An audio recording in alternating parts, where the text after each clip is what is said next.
Hi everyone, welcome back to Lawman's Company. You are with me, Abhishek Sharma. In this video हम बात करने वाले हैं क्रिमिनल प्रोसीजर कोड की. डरने की बात नहीं है. हम क्रिमिनल प्रोसीजर कोड के एक ऐसे प्रोसेस को पढ़ने वाले हैं बिल्कुल इंटरेस्टिंग तरीके से कि किस तरह से पूरा क्रिमिनल प्रोसीजर कोड चलता है. जैसे कि कोई भी क्रिमिनल केस होता है, हमारे दिमाग में सबसे पहली बात आती है कि एफआईआर फाइल कर देते हैं. तो हम इस वीडियो में जानेंगे कि सिर्फ और सिर्फ एफआईआर ही ऑप्शन नहीं है, हमारे पास बहुत सारे और भी ऑप्शंस होते हैं.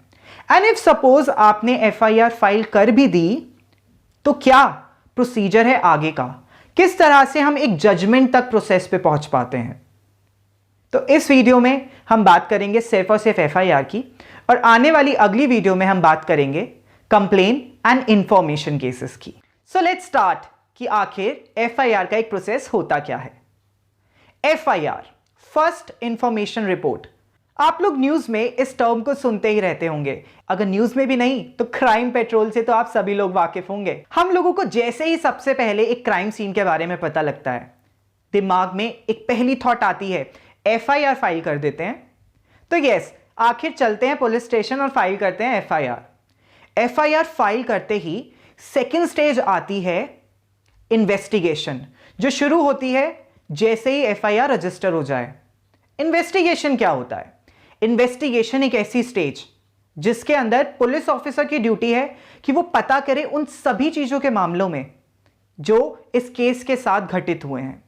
जैसे कि मर्डर हुआ है तो पर्टिकुलर बॉडी की तलाश करना, अगर बॉडी मिल गई है तो उस बॉडी को फोरेंसिक रिपोर्ट और पोस्टमार्टम रिपोर्ट के लिए आगे भेजना, ताकि हम लोगों को पता लगे कि आखिर उस पर्सन की डेथ किस रीजन की वजह से हुई है. इतना ही नहीं, बल्कि पुलिस ऑफिसर को यह भी ध्यान रखना है कि उस पर्टिकुलर घर में जाके, आसपास के एरियो में जाके बातचीत करना, लोगों से पूछताछ करना कि किसी तरह उस केस के बारे में और इंफॉर्मेशन फेच कर सके हम लोग. जब ये सारा का सारा प्रोसेस कंप्लीट हो जाता है तो इसको हम बोलते हैं इन्वेस्टिगेशन. इन्वेस्टिगेशन के बाद पुलिस ऑफिसर ने एक पर्टिकुलर रिपोर्ट रेडी की होगी, एक ऐसी रिपोर्ट जिसके अंदर वो बताएगा कि आखिर इस केस के अंदर उसने क्या क्या चीजों को तलाश किया. मतलब एक एंड में उसे क्या पता लग रहा है कि उस केस को वो आगे ले जाने वाला है या उस केस को वो क्लोज करने वाला है. जब वो केस को क्लोज कर रहा होता है तो वो फाइल करता है क्लोजर रिपोर्ट. पर जब केस के अंदर सब्सटैंशियल एविडेंसेस अवेलेबल हैं, मतलब केस को आगे फॉरवर्ड किया जा सकता है, तो वो उस केस में फाइल करता है चार्जशीट. जी हां, जैसे ही चार्जशीट और क्लोजर रिपोर्ट पुलिस ऑफिसर ने फाइल कर दी, पुलिस का तो काम हो गया है अब ओवर. अब बारी आती है उस रिपोर्ट को सबमिट कहां करना है. उस रिपोर्ट को हम सबमिट करेंगे मैजिस्ट्रेट के पास, जिसे आप जज भी कहते हैं. मैजिस्ट्रेट, जुडिशियल मैजिस्ट्रेट, इस पर्टिकुलर केस के अंदर स्टडी करेगा रिपोर्ट को देखते हुए कि आखिर इस पर्टिकुलर केस को आगे लेके जाना है या नहीं. एंड ये सब वो करेगा अपनी जुडिशियल विजडम को यूज करके, अपनी नॉलेज को यूज करके, उस रिपोर्ट को देख के, जांच परख करके कि आखिर रिपोर्ट सही है, इन्वेस्टिगेशन सही हुई है, क्या जो एफआईआर फाइल हुई है क्या वो ऐसी एफआईआर है जो एक क्रिमिनल केस को फॉर्म कर रही है. इस सभी प्रोसेस को हम बोलते हैं कॉग्निजेंस, जहां पे एक मैजिस्ट्रेट अपनी जुडिशियल विजडम को यूज कर रहा है. अब जब मैजिस्ट्रेट ने देखा कि क्लोजर रिपोर्ट बिल्कुल सही है, यह केस नहीं बन रहा है, तो वो कॉग्निजेंस नहीं लेगा.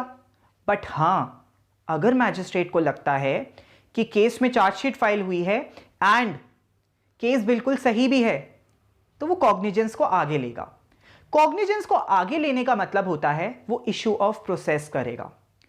Yes, issue of process, next stage. इस स्टेज में क्या होता है, हम जिसके खिलाफ एविडेंसेस इकट्ठा कर रहे हैं, इन्वेस्टिगेशन चल रही है, एफआईआर फाइल हुई है, आखिर उस पर्टिकुलर एक्यूज को भी तो एक नोटिस मिले कि आपके खिलाफ ये सब चीजें चल रही हैं. और इसी स्टेज के अंदर हम लोग सेंड करेंगे समन्स एंड वारंट्स उस पर्टिकुलर एक्यूज को. इशू ऑफ प्रोसेस के अंदर ही हम लोग डॉक्यूमेंट्स को भी सप्लाई करते हैं, जिसके अंदर जो भी स्टेटमेंट्स, रिपोर्ट्स, एविडेंसेस, इन्वेस्टिगेशन, ये सभी चीजें कैरी फॉरवर्ड की गई थी पुलिस से, इन सभी की कॉपीज हम लोग सबमिट करेंगे एक्यूज्ड को. जब ये सारा प्रोसेस ओवर हो जाता है तो हम लोग करते हैं चार्ज फ्रेमिंग। चार्ज फ्रेमिंग, जब विटनेस, प्रोसिक्यूशन मतलब सरकारी वकील, सब लोग रेडी हैं अपनी इन्वेस्टिगेशन रिपोर्ट्स एंड एविडेंसेस के साथ, एंड दूसरी साइड हमने एक्यूज को भी इश्यू ऑफ प्रोसेस कर दिया है, उसे भी सम्मन दिए जा चुके हैं, वारंट इशू किया जा चुका है, एंड सारे के सारे डॉक्यूमेंट्स अप्लाई कर दिए थे। तो मतलब अब दोनों की दोनों साइड रेडी हैं चार्ज फ्रेम करवाने के लिए। मतलब जैसे कि हो सकता है मर्डर केस है तो हम 302 के ऊपर केस को रेडी करेंगे, रेप का केस है तो हम 375, 375 पे केस को कैरी फॉरवर्ड करेंगे।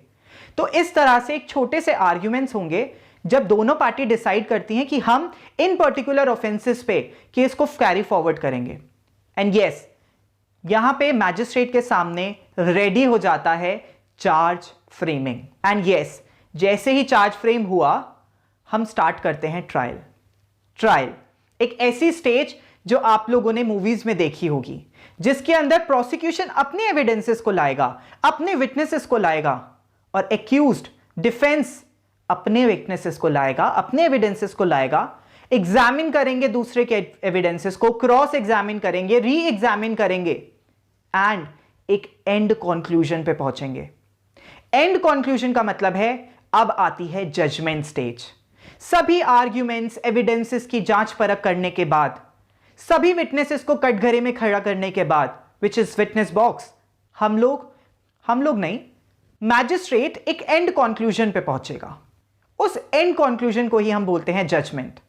जैसे ही जजमेंट डिसाइड करती है पर्सन एक्विटेड है, मतलब रिहा कर दिया गया, या फिर कन्विक्टेड है, उसे सजा हो रही है, तो हम कन्विक्शन के बाद नेक्स्ट स्टेप स्टार्ट करते हैं सेंटेंस। यस, अब डिसाइड किया जाएगा कि आखिर हम लोग कितनी पनिशमेंट उसे देने वाले हैं। इसी के बाद अगर एक्यूज चाहता है, who is no more accused but बल्कि अब वो कन्विक्ट बन चुका है, अपराधी बन चुका है, तो उसके बाद उसके पास ऑप्शन होता है अपील का। अगर उसके पास वैलिड ग्राउंड्स हैं तो वो अपील के लिए अप्लाई कर सकता है सुपीरियर कोर्ट्स में। इसी के साथ हमने शुरू किया था एफआईआर का प्रोसीजर, जिसके अंदर हमने सबसे पहले पढ़ा एफआईआर रजिस्टर की गई, पुलिस ने इन्वेस्टिगेशन की, इन्वेस्टिगेशन करने के बाद एक फाइनल रिपोर्ट, जिसे हम पुलिस रिपोर्ट बोलते हैं, उसे आगे सबमिट किया गया। पुलिस रिपोर्ट के बाद मैजिस्ट्रेट ने कॉग्निजेंस लिया, कॉग्निजेंस के बाद इशू ऑफ प्रोसेस किया गया, एक्यूज को इन्फॉर्म किया गया और सप्लाई ऑफ डॉक्यूमेंट्स दी गई। फिर हमने की चार्ज फ्रेमिंग। चार्ज फ्रेमिंग के बाद उसी चार्ज के ऊपर हम लोगों ने ट्रायल को कंटिन्यू किया। सारी एग्जामिनेशन करने के बाद एक जजमेंट रेडी हुई। जजमेंट रेडी होने के बाद हमारे पास एक एंड में कंक्लूजन आया कि एक्यूज को एक्विट किया जाए या कन्विक्ट किया जाए। अगर एक्यूज कन्विक्ट हुआ तो हम प्रोसेस को आगे फॉरवर्ड करते हुए एक सेंटेंस प्रोसीडिंग करते हैं। सेंटेंस प्रोसीडिंग्स के अंदर हम लोग डिसाइड करते हैं कि आखिर एक्यूज को कितनी पनिशमेंट दी जाए। जब हमने एक्यूज को पनिशमेंट दे दी तो एक्यूज के पास अगर वैलिड ग्राउंड्स हैं तो वो अपील में जा सकता है। तो इसी तरह हमने इस वीडियो में पढ़ा कि कैसे CrPC which is criminal procedure code 1973 के अंदर अगर कोई केस एफआईआर से स्टार्ट हुआ है तो कैसे उसके अंदर हम लोग आगे प्रोसीड होने वाले हैं। आने वाली अगली वीडियो में हम बात करेंगे complain case and information case के बारे में। I hope you must have learn something from this video in a very easy manner. अगर आपको मेरी ये वीडियो पसंद आई तो do like and subscribe to my channel. Feel free to tell me in the comment section below about the topics that you want me to cover. And yes, I will make sure that I will come up with those topics in a much easy way. Stay tuned, and this is Abhishek signing off for the day.